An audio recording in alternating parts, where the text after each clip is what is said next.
It's not an exaggeration when I say that living in the gray zone mindset is the true secret to becoming and staying healthy.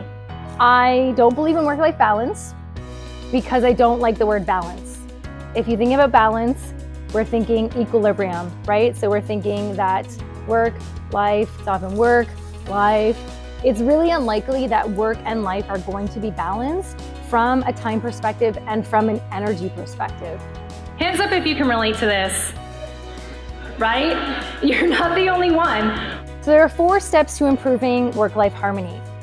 Number 1 is identifying your values. Learning to live in the gray zone requires some mindset shifts.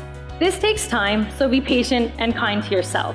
Prevention strategies are the most effective approach for addressing workplace burnout. We want to make sure we're doing proactive measures to avoid people getting into burnout in the first place. It's accepting that perfection is impossible to maintain and that less than 100% does not equal failure.